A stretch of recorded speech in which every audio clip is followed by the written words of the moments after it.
everybody. He's played in both positions. Sometimes he's been selected, sometimes no. I think to have versatile player that can play at the level that Ben can in both positions, as centre defender and fullback, is something, in my opinion, that any manager wants, especially when you go for a tournament, which a lot of things can happen. That's Gareth's decision and his coaching staff. And what I can tell you that whenever Ben gets the call, he will be ready. Just on the Brazilians, because I don't know, you guys take every time word by word, as well, every time we say something. But listen, Gareth picks their best team, the best squad that he believes is for now. It doesn't mean that it's going to be the case in November. The squad that they have available is just incredible, and everything that we can do to help Ben, we are trying to do so. And I think Ben is giving a lot of reasons to be selected, and that's all we can do. Okay, just going back to what Kai asked you about the Ivan Toney tweet last year. Do you see that as a bit of banter, or did you find that quite disrespectful to you and your players when you saw that tweet? Well, anybody can write whatever he wants, and I'm here to judge it, to read it if it's necessary, and use it in the way that I believe is most powerful. Would you be happy if you've seen your players just send tweets like that about opposition? I try my players to act in a certain way, and I'm happy the way they act.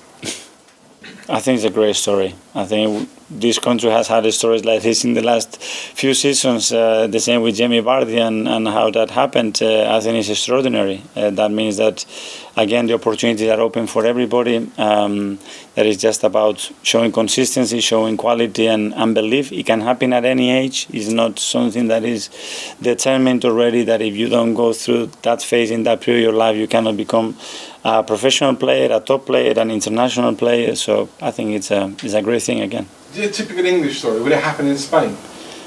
I don't know. I cannot think about stories like this that have been after so successful like that. But I don't know. It's maybe something to think about. What about your opposite number on Sunday, Thomas Frank?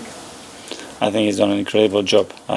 Himself, the coaching staff, and I think the club, the clarity, the philosophy and the vision that they had and how they have executed, how they are constantly evolving it. I think they deserve a lot of credit for what they do. It's what happened. It was obviously for a really important reason, and we are always available to play, but there are police, there are authorities, and I know the people have to make the right decision, and the decision was made, and we have adapted our schedule to be as competitive as possible for Sunday, and like any other team.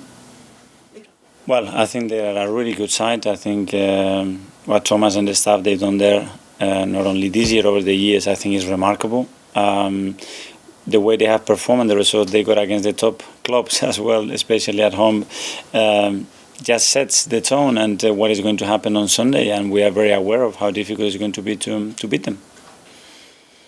Well, that I think it's phenomenal what the country has done. I think it shows the level of respect and admiration and the legacy that the Queen has left in the lives of so many. And I think it was very emotional, and coming from a different country culture to see that reaction, it was pretty special. So I think it tells a lot about who she was and what is left behind her.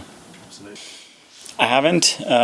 What I have to do is try to convince the players that they have to continue to do that, put their head down, accept the decision that are made by the coach of the national team, and give them even more reasons if necessary, that is so evident that they have to be selected. And that's the way the boys reacted, and there's nothing else to comment.